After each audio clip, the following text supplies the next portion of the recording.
Hello and welcome to our 2 a.m. election 2024 bulletin. I'm Seren. And I'm Mel. The results are now beginning to flood in on this historic night when Labour are predicted to win a landslide victory.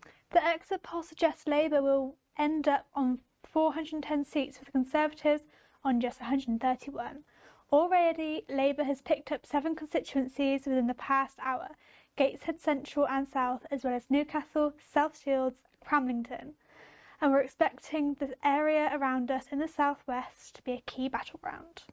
Joining us once more on the sofa is our favourite politics lecturer, Paul Wiltshire, with the latest results and analysis.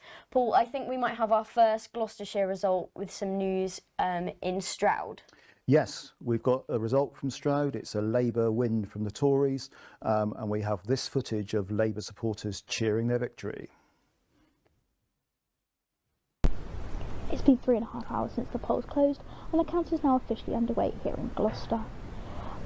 A result is still expected around 3 a.m, with candidates expected to arrive within the next hour to hour and a half.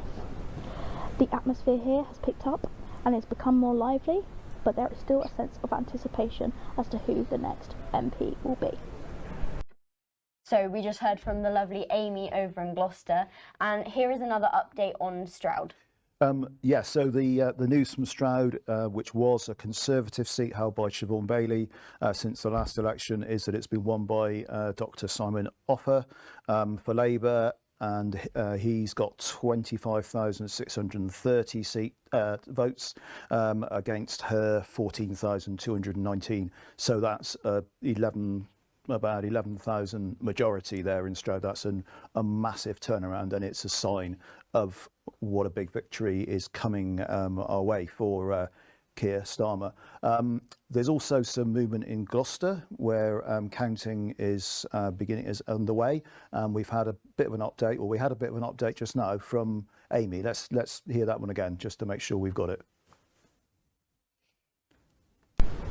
It's been 3.5 hours since the polls closed, and the count is now officially underway here in Gloucester. A result is still expected around 3 a.m, with candidates expected to arrive within the next hour to hour and a half. The atmosphere here has picked up and it's become more lively, but there is still a sense of anticipation as to who the next MP will be. What else has been happening around the country?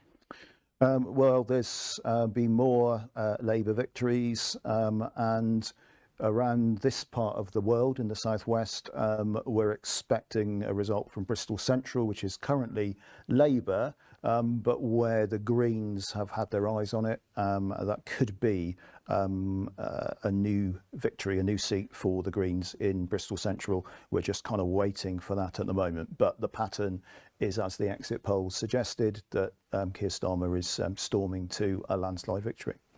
What have the major topics on voters' mind been during this election? Well, the NHS has been talked about a lot. Taxes have been talked about an awful lot, not necessarily in a hugely honest way, I guess. But yes, there's been a lot of claims and counterclaims from Labour and the Conservatives about how much tax people might pay in the future. A lot of discussion about NHS funding and various culture war type activity about national service for young people and all sorts of other stuff like that.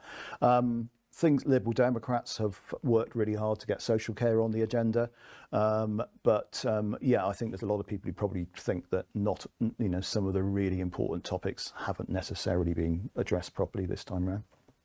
So I know that Cheltenham is a seat that many people are watching.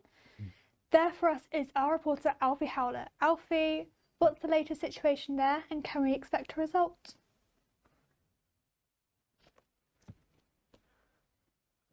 Cheltenham. We've had the 2 major candidates arrive. First was Max Wilkinson, then later was Alex Chalk. It almost felt like 2 boxers coming into the ring, both wanting the victory. Now, votes are being adjudicated at the moment, and there are whispers of a finish just before 3 o'clock. I've actually had the pleasure of speaking to Max Wilkinson, who told me that they've had a good campaign, and he was hopeful that they could get a good result tonight. And the swing against the Conservatives, according to the exit polls, would continue in Cheltenham. I've also been sat with Max Wilkinson's family tonight, who told me they're very proud of their son's journey so far in politics. Maybe hoping that he can go that extra step now and secure the Cheltenham seat for the Liberal Democrats. Thanks, Alfie. We'll be back with you later in the night. But that's all from us for now. Join us again at 3 a.m. Goodbye. Bye.